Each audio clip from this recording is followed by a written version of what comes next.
Olá, seja muito bem-vinda, seja muito bem-vindo. Eu sou a Bruna Macedo e estou com você nessa edição do Alesp em Pauta, que fala hoje sobre saúde. Segundo a Organização Mundial da Saúde, gente, a OMS, 750 milhões de pessoas no mundo sofrem com algum problema na tireoide.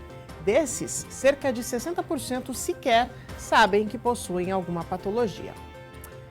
Por isso, a relevância de ampliar a divulgação e fazer com que mais pessoas tenham acesso às informações sobre o tema. Os nódulos tireoidianos, gente, são crescimentos anormais da glândula tireoide e que não necessariamente são nocivos para os pacientes ou precisam de intervenção.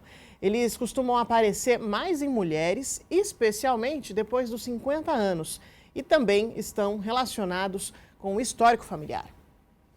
Mas para falar mais sobre esse assunto, eu recebo aqui no estúdio a médica cirurgiã de cabeça e pescoço, a doutora Andressa Teruya. Seja muito bem-vinda.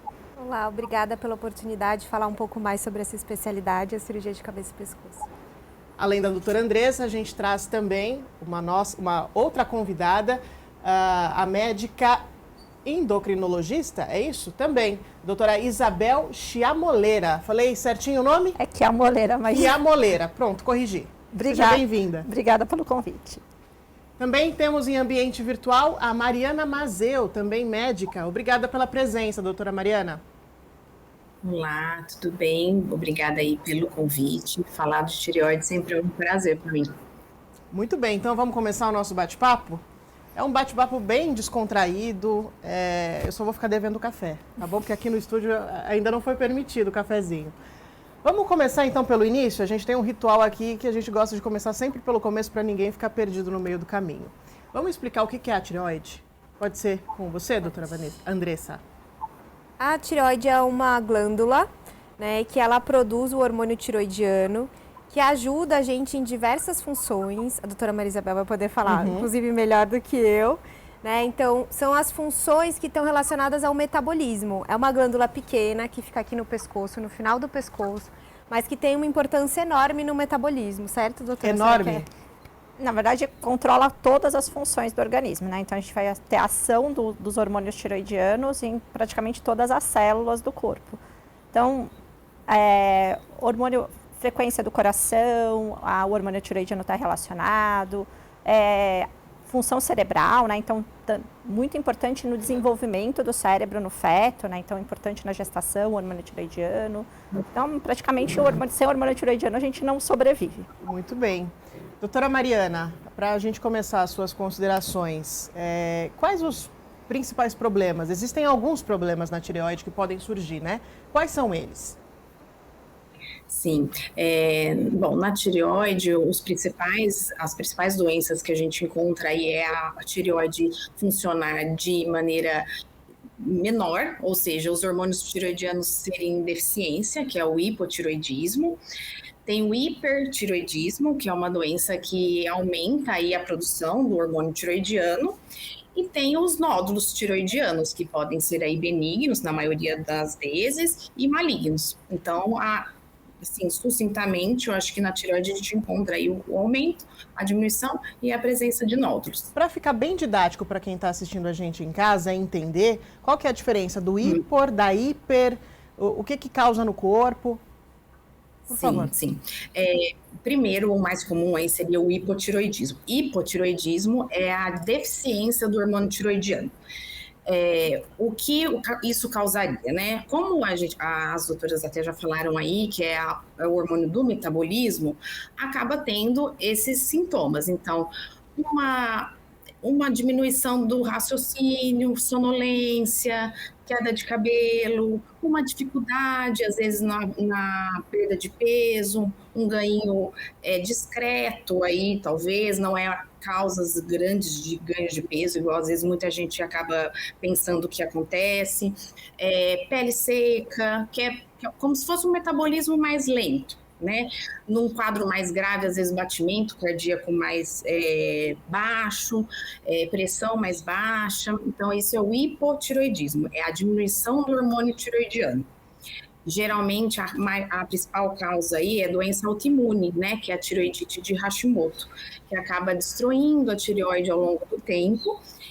com anticorpos e a tireoide vai começando a trabalhar menos, né? E o hormônio vai ficando menor e tem esses sintomas que eu falei.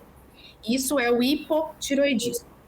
O hipertireoidismo já é o aumento desse hormônio tireoidiano e aí acaba tendo sintomas um pouco diferentes. Daí é o batimento acelerado do coração, perda de peso, insônia, irritabilidade. No hipertireoidismo, a causa mais comum acaba sendo até também doença autoimune, né, que é a doença de Graves, que tem um anticorpo que estimula a produção do hormônio tireoidiano, né? Existem nódulos, às vezes autônomos, que podem também produzir hormônio mais do que o normal. E aí também pode causar esse hipertireoidismo, que é o aumento desse hormônio tireoidiano, causando aí esse aumento do metabolismo, né? Pode dar arritmias num quadro mais grave, batimento muito acelerado, né? Aí acaba dando essa parte um pouco mais grave em relação, às vezes, até insuficiência cardíaca, pelo aumento do hormônio tireoidiano. E o nódulo tireoidiano, igual eu falei, o nódulo geralmente não tem relação direta com a produção do hormônio, então às vezes você tem o nódulo e a função tireoidiana acaba sendo normal, mas tem os nódulos que produzem hormônio, sendo a produção aí, dando o hipertireoidismo, né, que eu falei. Mas na maioria das vezes o nódulo não tem relação, às vezes, com a função. Aí o nódulo a gente acaba tendo que investigar a malignidade e a benignidade dele, se indicado, né? Se tiver as características. Doutora Maria Isabel, me chama a atenção que todos esses sintomas que a doutora Mariana citou são sintomas que a gente sente no corpo, cansaço, né? Esse metabolismo mais lento, sonolência. Não necessariamente a gente sente de fato na tireoide, é isso? Então, é raro, na verdade, existem poucas doenças que realmente você sente alguma coisa na região do pescoço, né? Então, você tem uma situação que chama tireoidite subaguda, que é uma inflamação da tireoide, que tem muita associação com infecção viral. A gente teve bastante agora na época do Covid, né? Então, nessa situação, você sente dor no pescoço. Como se fosse uma dor de garganta, Como se fosse muito similar a uma dor de garganta. Então, às vezes até confunde, né? O paciente, às vezes, vai procurar o médico porque está com uma dor de garganta. E daí, quando você vai palpar a região da tireoide, o médico vai examinar e o paciente tem muita dor. E nessa situação, você pode ter algumas variações, algumas flutuações do hormônio. Porque como o hormônio fica depositado na glândula, ela é destruída, solta muito hormônio na circulação, então aparenta ser um hipertireoidismo, com sintomas parecidos com o que a doutora Mariana comentou. E depois, como essa glândula fica meio boba por um tempo, você pode ter um período de hipotireoidismo, né? Mas nas situações, por exemplo, do hipotireoidismo, do Hashimoto, muitas vezes você não sente nada. No Graves, o que pode acontecer, que é no hipertireoidismo, é a glândula aumentar de volume, então a pessoa vê que, assim, ela mesma ou os familiares começam a ver que aumentou de volume. E o nódulo também. Algumas vezes, quando o nódulo é muito maior, você vê que aumenta de volume. Mas é raro um nódulo doer ou você sentir algum incômodo, né? É muito comum o paciente vir com queixa de que, eu tenho um bolo no pescoço, tem alguma sensação de desconforto. A grande maioria das vezes não tem uma relação direta com o volume da tireoide, né? A não ser quando a tireoide é muito grande, né? Quando a gente fala que tem bócio, aquelas tireoides grandes, que no passado a gente tinha muito mais por causa da deficiência de iodo, e que hoje em dia, com a reposição de iodo no sal, a gente vê menos, ainda alguns casos mais de outras origens, outras etiologias a gente vê, mas é só quando é muito grande. E muitas vezes daí a gente sente uma dificuldade para engolir, alguma coisa assim, que tem alguma relação com alguma outra doença, e o paciente sempre culpa a tireoide. E no caso da hipo e da hiper, como é que faz para diagnosticar? É de fato prestar atenção nos sintomas? O hipo, muitas vezes, é mais difícil da gente diagnosticar, porque, como você falou, os sintomas são muito comuns. Se a gente começar a conversar aqui, na última semana não teve... Quem não está cansado, né? Não está cansado, o intestino mais preso, unha quebradiça, queda de cabelo, todo mundo vai ter. Eu brinco quando eu dou aula para os alunos, falo assim, vamos levantar a mão quem teve um sintoma desses na última semana. Todo mundo vai ter. Então, do ponto de vista de diagnóstico, que a gente fala diagnóstico clínico, né, por história, é mais difícil o hipo. Então, muitas vezes o hipo, a gente acaba fazendo o diagnóstico laboratorial em exames normais, né? Então, assim, às vezes essas queixas a pessoa vai procurar, o médico vai procurar, vai levar em conta essas queixas, mas a gente pensa que a gente tem uma incidência crescente de hipotireoidismo com a idade, então conforme as pessoas vão envelhecendo, a gente vai fazendo essa investigação de uma maneira mais, assim, assertiva, né? Você vai procurar. Não tem uma indicação tão clara assim de fazer uma triagem, como a gente tem, por exemplo, no hipotireoidismo congênito, que isso está claro, né? A gente sabe que existe uma porcentagem razoável das crianças que podem nascer com hipotireoidismo, e essas crianças, se você não trata rápido, elas evoluem com uma deficiência, com uma alteração cognitiva, né? O que a gente chamava antigamente de retardo mental, né? Que hoje em dia é um termo que a gente não usa mais.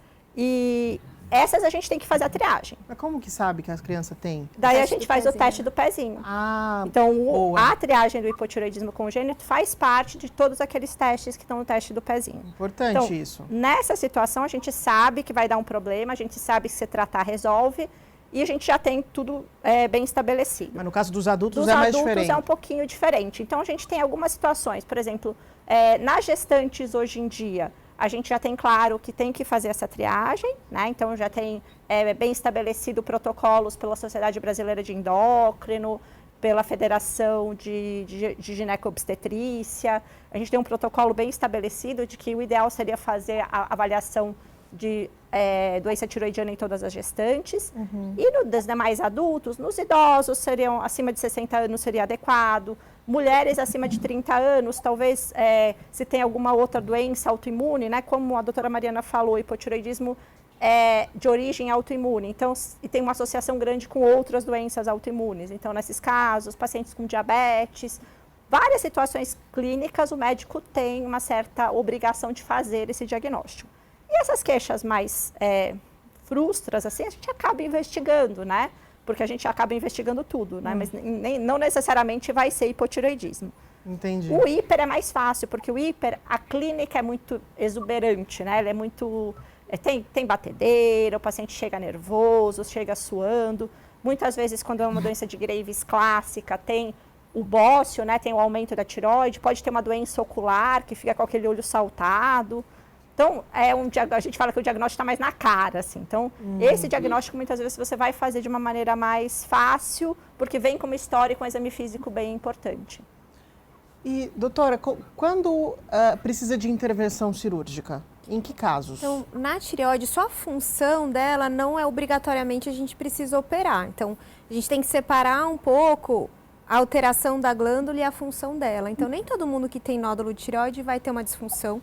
Na verdade, a grande maioria dos nódulos são assintomáticos. No caso do hiper e do hipo também não existe essa necessidade. Precisa operar o bócio quando ele está grande, quando o tratamento clínico não vai bem. Então, tem algumas possibilidades de tratamento. Então, a radioterapia que ajuda a diminuir esse funcionamento da glândula, ou a cirurgia se a tireoide for muito grande, aí é preciso fazer a ressecção também.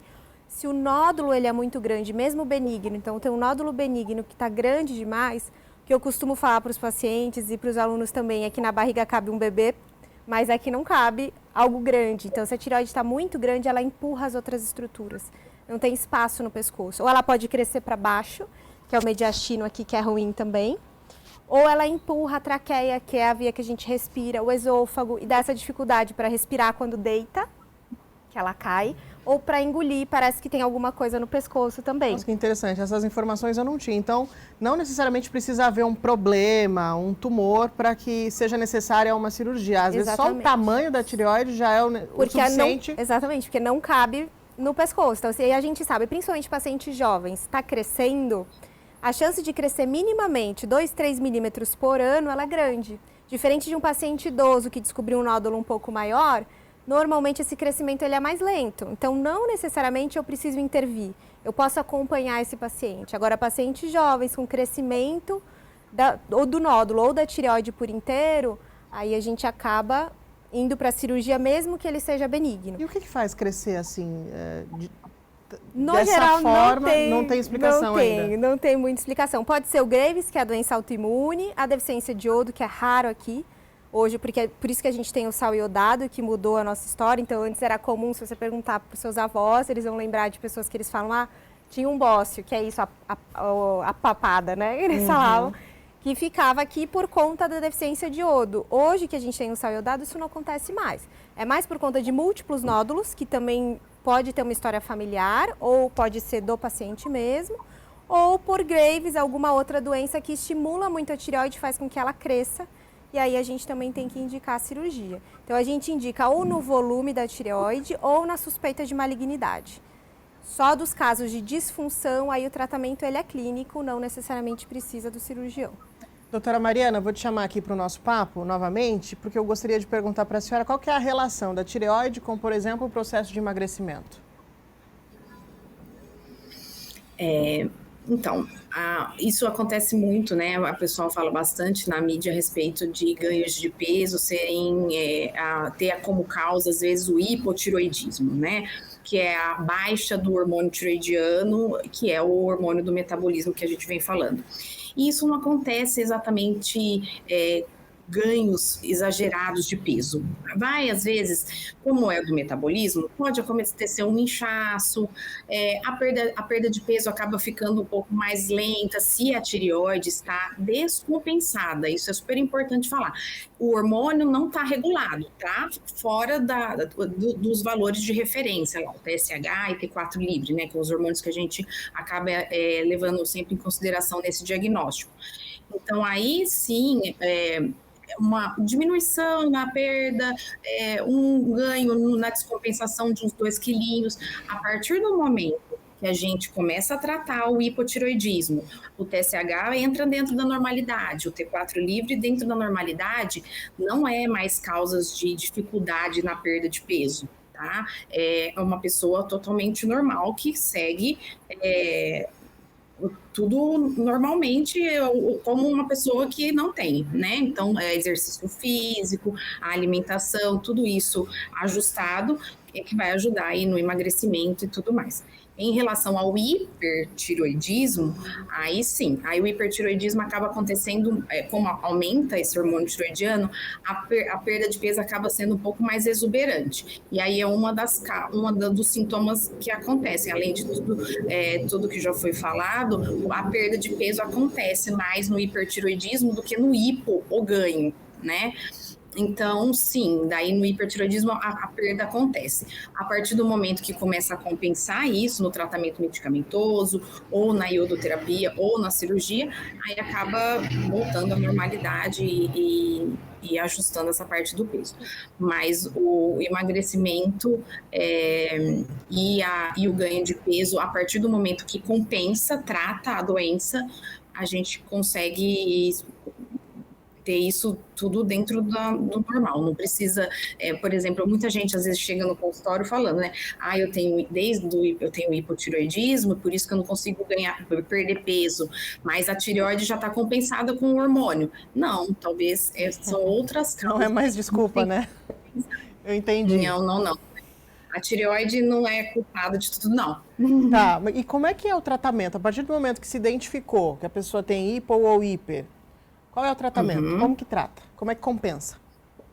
Certo. O hipotiroidismo, que é a baixa do hormônio, a gente vai repor o hormônio tiroidiano, que é a levotiroxina, né? É um medicamento? Que é o T4. É um medicamento, é um comprimido que a gente toma sempre de manhã, em jejum, com água, e esperar 30, 40 minutos para se alimentar ou tomar outros remédios. Essa frase eu falo acho que umas 200 vezes por dia. É super importante essa orientação. E aí a levotiroxina é o hormônio T4 livre, que é o hormônio que a gente tem que repor para entrar tudo dentro da normalidade, aí o TSH e T4 livre. E no hipertiroidismo, o tratamento medicamentoso que a gente mais usa é o Tapazol, né? Que é uma medicação para bloquear a produção do hormônio tiroidiano, assim, simplificadamente. E esse já não há necessidade de tomar em jejum, pela manhã, pode ser tomado depois aí do café, geralmente pela manhã, e vai ajustando a dose conforme a resposta do paciente. Diferente do hipotiroidismo, que a levotiroxina a gente pode usar o resto da vida e vai usar aí, dependendo da causa aí do hipotiroidismo, mas geralmente sempre é para o resto da vida. O hipertiroidismo tem um tempo, né? O Tapazol a gente acaba usando um período de tempo. Se a tireoide não compensar nesse período, geralmente aí 2 anos, 3, a gente começa a pensar num tratamento definitivo, que a gente estava até conversando agora, que pode ser a iodoterapia ou a cirurgia. E é um cuidado, doutora Maria Isabel, que a pessoa tem que ter para o resto da vida? O hipotireoidismo, sim. Na verdade, tanto o hipo quanto o hiper, né? Mas o hipotireoidismo, sim. Os pacientes sempre perguntam assim, eu vou ter que tomar para sempre o hormônio da tireoide? Eu não gosto muito do para sempre, porque sempre a gente pode descobrir alguma outra alternativa, como transplante de tireoide e tudo, mas isso ainda não é uma realidade, acho que nem num futuro tão próximo.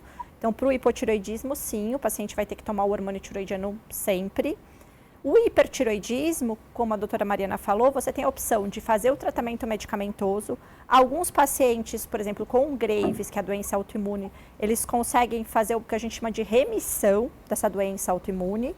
E alguns ficam sem precisar tomar remédio, por um tempo indefinido, né? Mas eles vão ter que acompanhar, porque sempre pode voltar a doença. Então, a gente sempre vai ter que acompanhar para ver se essa doença não volta. E nos pacientes que fazem ou o tratamento com iodo radioativo, né, que é a iodoterapia, ou a cirurgia,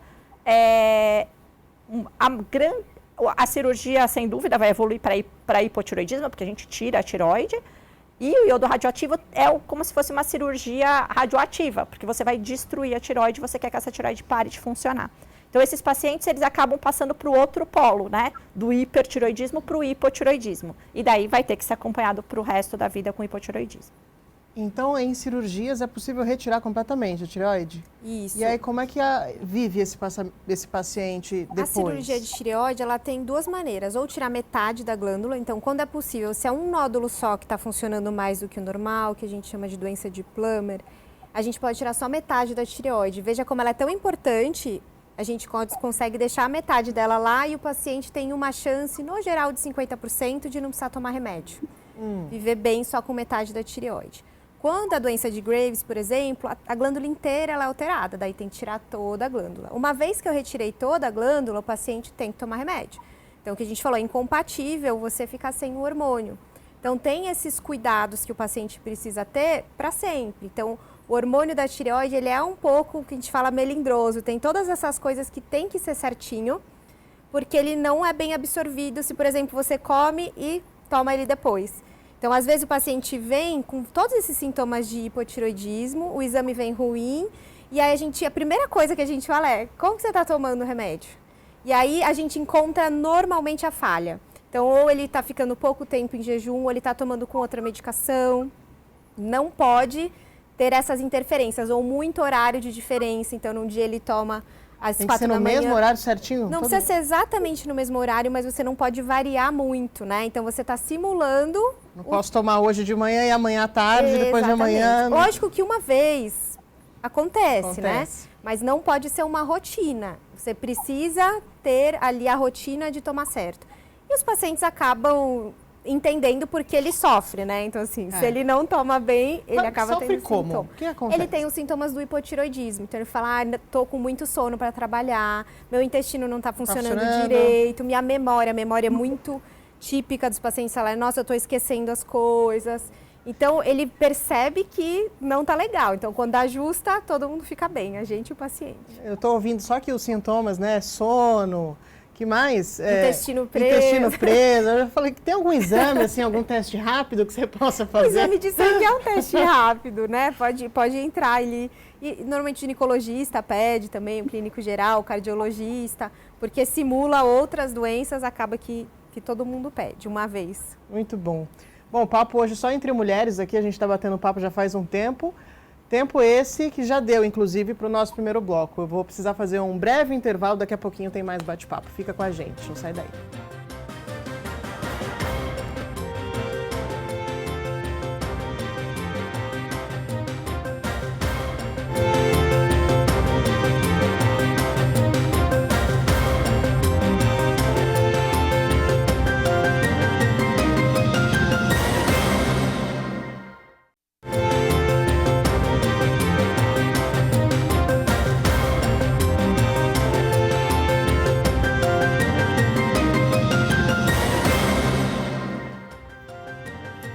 voltamos para o nosso segundo bloco do Alesp em Pauta, que fala hoje a respeito de tireoide. E, doutora Maria Isabel, no início do nosso programa eu trouxe um dado aqui interessante e agora eu queria conversar sobre ele com a senhora. Me chamou a atenção, porque, de novo, nós mulheres somos sorteadas. Me parece que a mulher tem mais chances de ter problemas na tireoide. Por quê? Tem alguma explicação ou não? Então, na verdade, tem várias tentativas de explicar, né? Então, uma coisa é que talvez você tenha alguma interação do estrogênio aí com os hormônios tiroidianos, mas não se tem nada muito claro a respeito, né? Uma coisa é que doença autoimune costuma ser mais comum em mulheres de uma maneira geral. E como a maioria das doenças da tireoide são autoimunes, isso acaba sendo uma coisa que você tem uma correlação por conta disso. E talvez também por causa de alguma interação dos hormônios femininos com o sistema imune. A gente tem essa interação hormônios, imunidade e sistema nervoso central é muito grande. É uma confusão, né? E fica uma bagunça, é confuso e difícil de entender. E além disso, a gente também tem mais nódulos e mais câncer de tireoide, né? Então, câncer de tireoide também é mais comum em mulheres. Também não sabe por quê. Provavelmente também por alguma interação hormonal aí, que a gente ainda não entendeu completamente. E, doutora Mariana, mas homens também podem ter problemas na tireoide? Sim, com certeza. Podem ter nódulos, hipo e hipertireoidismo, numa frequência menor aí, né? Principalmente o hipo e o hipertireoidismo acaba acontecendo muito mais em mulher, mas nódulos também em homem acaba tendo, e a gente fica até mais atento, a gente fala até que é um fator de risco o homem ter nódulo, que a gente acaba ficando mais... Pode ser mais grave nos homens? Mais de perto. Fala-se que, às vezes, um dos fatores de risco, às vezes, para malignidade é o sexo masculino. Às vezes, o nódulo no homem pode ter uma chance maior de malignidade. E, no caso dos homens, é uma questão mais genética mesmo, a questão dos nódulos? Ou não necessariamente? Também, sim. Não, sim. A malignidade e também a presença de nódulos é multifatorial aí, né? Exposição à radiação, história familiar, genética, sexo, idade, o aumento da idade aí, os extremos de idade que a gente fala, né? Uhum. Mais velhos, mais novos, tem uma chance maior aí de malignidade. Então, tudo junto. Acho que não é só um fator único decisivo para ser maligno, não. Doutora Andressa, nesse caso de nódulos e tudo mais que a gente está conversando, tanto nos homens quanto nas mulheres, os sintomas para ser maligno ou benigno, como é que funciona? Como é que é a diferenciação? Tem diferença nos sintomas? Não tem? Só vai descobrir realmente depois de uma biópsia? Como é esse processo todo? A grande maioria dos pacientes não tem sintoma nenhum, é assintomático. Então, tem o nódulo... Nossa, mas então fica muito mais difícil de você descobrir? Fica um pouco mais difícil da gente descobrir. Quando tem sintomas, a gente já pensa numa doença um pouco mais agressiva ou um pouco mais a longo prazo, ela já está ali há um tempo, né? Então, quais são os sintomas que a gente teria de alarme para a tireoide? Então, o volume que aumentou rápido, então eu tenho um nódulo que eu já acompanhava, por exemplo, que é muito comum em mulher, ele cresceu rápido, em 6 meses, 1 ano ele dobrou, ele mudou o aspecto, então eu sinto ele agora, antes eu não sentia. Desconforto, aquilo que eu falei, desconforto para engolir, às vezes alteração da voz, que no geral é para rouquidão, então o paciente fica com uma voz mais rouca, que não tem relação com distúrbios de infecção, por exemplo, então lógico, se eu estou com uma dor de garganta eu fico um pouquinho mais rouca, mas ele é transitório. Né, a alteração da voz relacionada ao tumor de tireoide, ele é fixo. Você tem uma rouquidão e ela não melhora e não tem relação com nenhuma infecção viral, nada disso. Mas essa rouquidão necessariamente vai acontecer ou não necessariamente? Não, no geral não acontece. Isso são sintomas de alarme para a gente pensar que tem que procurar alguém para verificar. Outra coisa importante são ínguas no pescoço. Então, linfonodos aumentados, a gente também não espera fora de uma situação infecciosa. Mesma coisa, eu estou com uma dor de garganta, uma afta, dor de dente, eu tenho linfonodos aumentados que são inflamatórios, são doloridos, tem relação com isso. Quando eu tenho linfonodos aumentados sem motivo, então não aconteceu nada de diferente, e eles estão aumentados, eu também tenho que fazer essa investigação, que na maioria das vezes a gente faz com o ultrassom. né? Então, os nódulos malignos, que são mais graves, têm essas alterações. E mesmo os malignos muito pequenos, eles não dão sintoma nenhum. Então, não tem nada que a gente consiga prever assim. Essa questão da íngua é muito interessante porque às vezes também as pessoas não levam muito em consideração, né? Não é algo que você fique ali um pouco mais atento, porque muitas vezes também pode ser passageira, ela vem, fica maior, depois vai embora. O fato de ser passageira é bom. Então, qualquer coisa no nosso organismo que vai e volta e resolve, né? Então, assim, tive ali uma íngua aumentada, ela diminuiu sozinha. E aí pode perceber que tem uma relação com alguma coisa infecciosa, seja uma rinite, pode ser uma alergia, alguma coisa assim. Ela é uma resposta do nosso corpo benigna, né? Uma coisa boa. Então, a resposta imune faz com que aumente o linfonodo, onde tem várias células de defesa, melhorou, resolveu o processo ali inflamatório, ele diminui sozinho. Então, a íngua é uma coisa boa. É uma coisa boa. Ela só não é tão boa quando ela aumenta, fica e não tem relação, assim. Ela tá ali aumentada, eu tenho que prestar atenção, não diminuiu. Tem alguma coisa, tem que acender um alerta. Mas é meio incômoda a íngua, né? Então, pode ser quando dói, né? Na verdade, assim, os linfonodos, eles são parte do sistema imune, onde a gente tem o sistema de proteção, né? Então, o sistema imune vai proteger a gente de elementos externos e, às vezes, de algumas alterações internas também. Então, o câncer, né? O câncer de tireoide ou qualquer câncer, ele tem uma célula que ele está um pouco diferente do resto do organismo. Então, o sistema imune, ele vai tentar se proteger daquilo, né? Então, você tem, para muitos tumores, uma alteração imune importante. Então, as glândulas, elas são meio que, vamos falar que são as estações de tratamento do sistema imune. Então, você vai lá, o sistema imune vai atacar e vai ficar depositado ali naquela íngua, no linfonodo. Então, se é uma infecção, vai ficar uma inflamação naquele linfonodo. Então, o linfonodo do câncer, muitas vezes, ele não, é mais comum ele não doer do que ele doer, na verdade. Diferente da infecção, da inflamação. Então, quando dói vezes, é melhor, então, é isso? Algumas situações. É um fator que a gente considera benigno, né? Então, é óbvio que a gente vai observar, então não é normal ter linfonodos muito grandes, mesmo quando a gente está pensando em coisas benignas.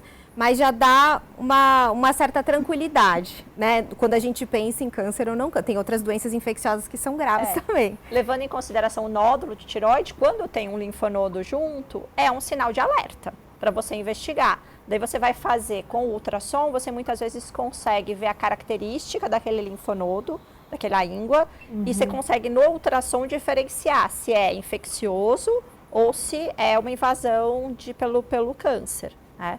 E daí o passo seguinte, se você quer investigar, é fazer a punção, né, que a gente chama punção aspirativa por agulha fina, que é o mesmo jeito que a gente faz o diagnóstico do nódulo de tireoide, e com isso a gente consegue ver as células e diferenciar um câncer de uma inflamação. Doutora Mariana, no caso da tireoide, problemas na tireoide podem desencadear outros problemas diversos pelo corpo ou normalmente esses problemas de fato ficam concentrados ali na região da tireoide? Me fiz clara na pergunta? Em relação a um problema na tireoide, doença da tireoide pode afetar outros órgãos, assim? Isso, exato.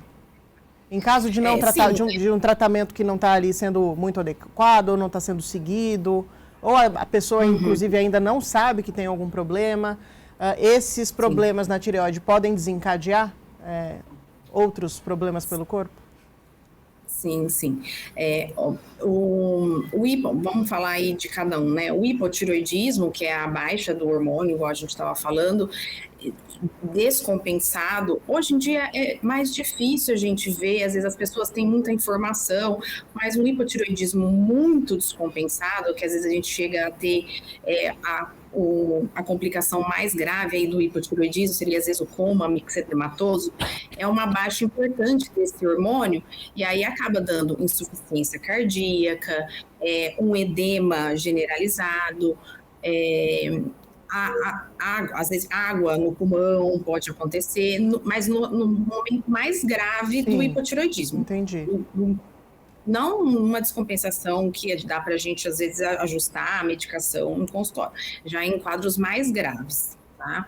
No hipertiroidismo, o coração também é afetado, pode dar arritmias, isso já acaba sendo, às vezes, nem não precisa estar na descompensação máxima do hiper, pode dar, principalmente em idoso, né? Então, o idoso pode ter arritmias. A gente tem o hipertiroidismo apático, que a gente fala, né? Que quando tem o hipertiroidismo, que é aumento do hormônio tiroidiano em pacientes idosos, às vezes não tem esses sintomas tão exuberantes, né? Da taquicardia, de agitação, insônia, às vezes é uma confusão mental, às vezes o paciente fica mais apático mesmo, por isso que eu até falei mais sonolento, uns sintomas diferentes. Então tem a parte mental aí também, que acaba afetando a parte do idoso no hipertiroidismo, além de problemas cardíacos, que acho que é o principal aí.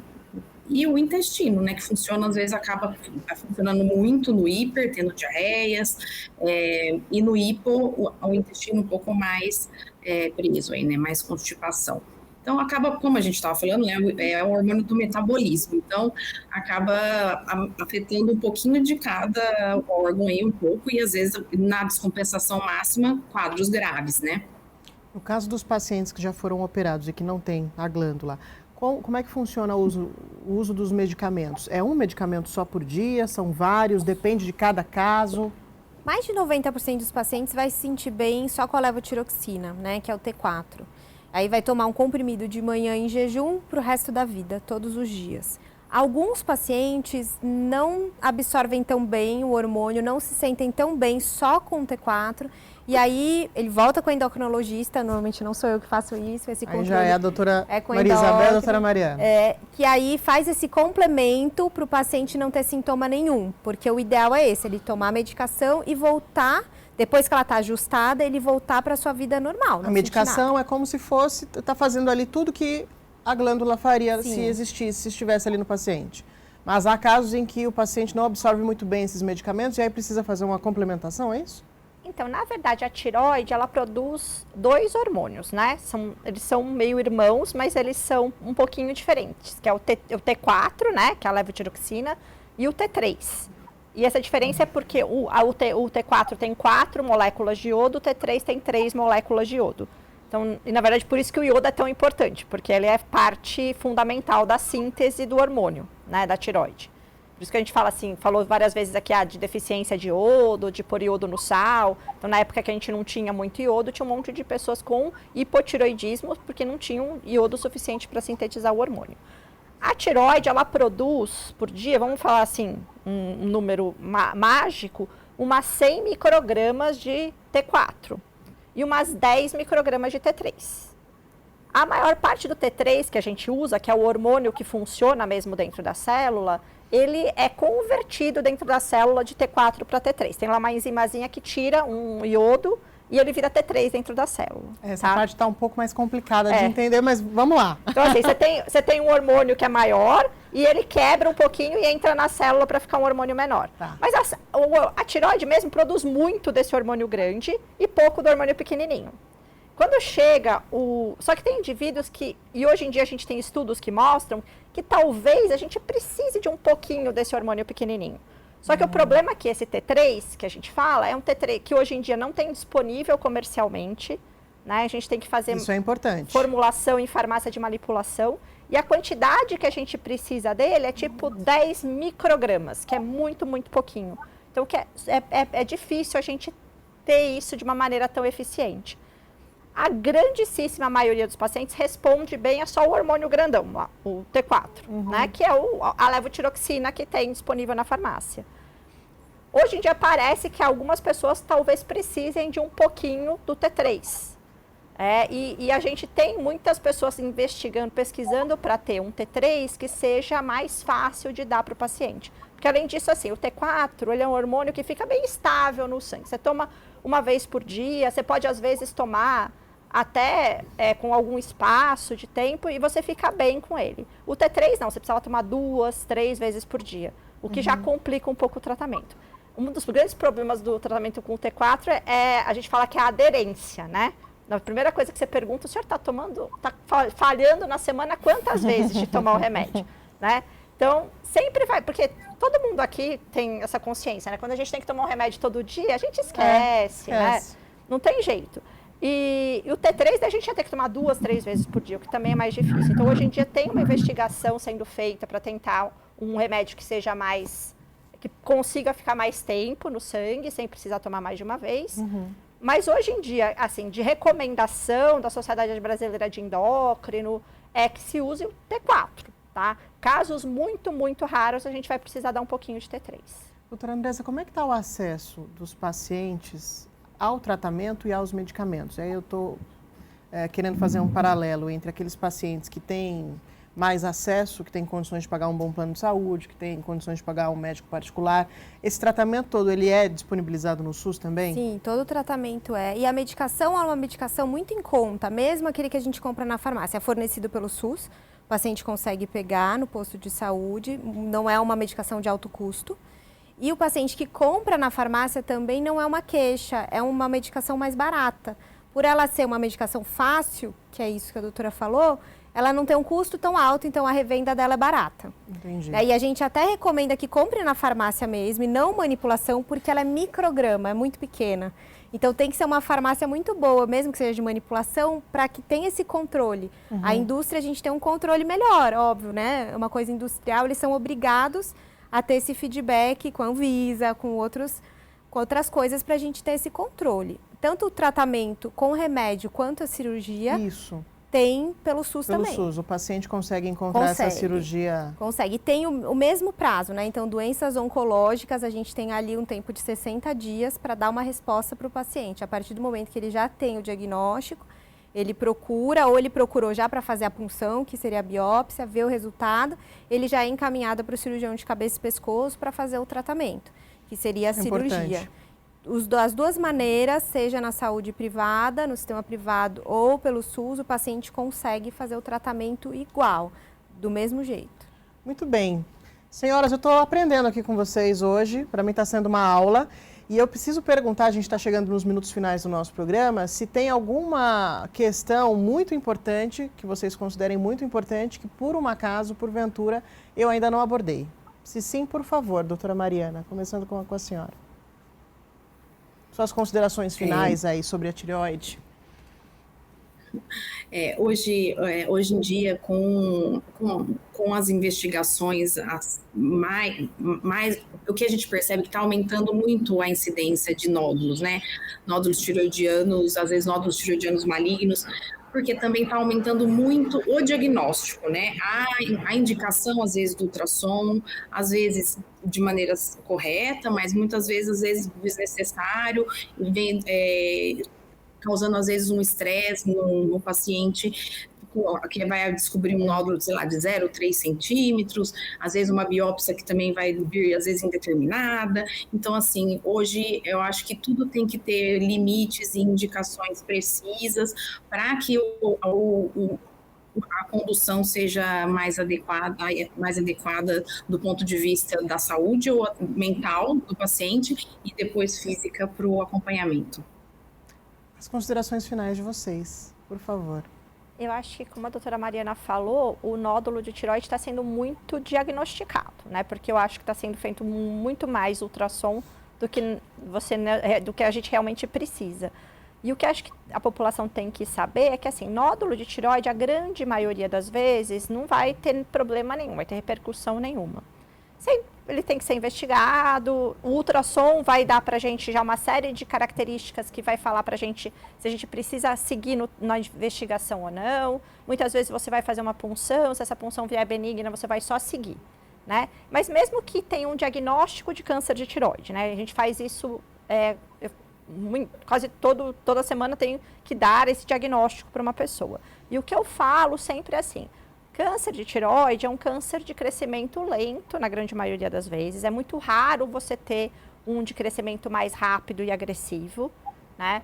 Então, pode ser ter calma nesse tratamento. O tratamento vai ser predominantemente cirúrgico, muitas vezes só o cirurgião de cabeça e pescoço já vai resolver o problema, e muito raramente você vai precisar investir em outros tratamentos, como, se for para investir, provavelmente vai ser o iodo radioativo, e muito, muito raramente uma quimioterapia. Então, câncer de tireoide não é uma sentença de morte para a pessoa ou uma doença tão grave quanto outros cânceres, né? Então, porque câncer é uma palavra que pega muito, né? Então, câncer de tireoide, apesar de ter se tornado mais frequente, hoje em dia você faz mais diagnóstico, mas a gente não vê mais gente morrer dele, né? Então, quer dizer assim, não é que piorou, só a gente está fazendo mais diagnóstico mesmo. Estamos falando mais sobre, né? Por favor, doutora Andressa. Por tudo isso que a gente falou, da importância da glândula, do fato do tumor ser indolente, que é esse crescimento lento, não ser tão agressivo, cada vez mais o cirurgião de cabeça e pescoço ele é mais conservador. Então, antigamente, na suspeita, aquela punção, a biópsia que foi feita, tinha uma mínima suspeita, que hoje a gente já estima em 15% de ser maligno, já operava. E hoje a gente já sabe que não. Então, essa glândula, ela tem muita coisa para trazer de bom para o paciente, né? Então, eu tendo a deixar mais glândula, então, ou fazer só metade da cirurgia, ou aguardar para ver se eu vou mudar essa punção. Às vezes a gente tem que repetir a punção. Hoje existe teste genético para a gente tentar mais uma vez, tudo na tentativa de não precisar invadir, não precisar tirar a glândula, né? Então a gente sabe que tem muito mais estudo para fazer sobre ela, né? Então tem coisas que a gente ainda não entende do funcionamento, mas ela é muito importante. Então quando a gente pode não operar, operar só metade, existe ainda uma estratégia, principalmente para nódulo benigno, que seria a ablação. Você queima esse nódulo, mas a tireoide continua lá, então diminui mais ainda a chance do paciente precisar de remédio. A glândula fica, não precisa ser submetida a uma cirurgia. Então, essas são as estratégias que, ao longo do tempo, a gente foi melhorando para assim, o paciente ficar bem, no custo-benefício do paciente. Então, é esse o jogo que a gente vai fazendo durante a vida médica. Endócrino e cabeça e pescoço, a gente acaba andando juntos para tratar a tireoide. Muito bem, que bom, né, que temos vocês. Gente, muito obrigada. Obrigada. Foi ótimo tê-las aqui. Uma aula, de fato, para mim, e eu espero que tenha sido para você também que nos acompanhou até aqui. O nosso Alesp em Pauta de hoje chegou ao fim, mas eu te espero numa próxima oportunidade. Tchau, tchau.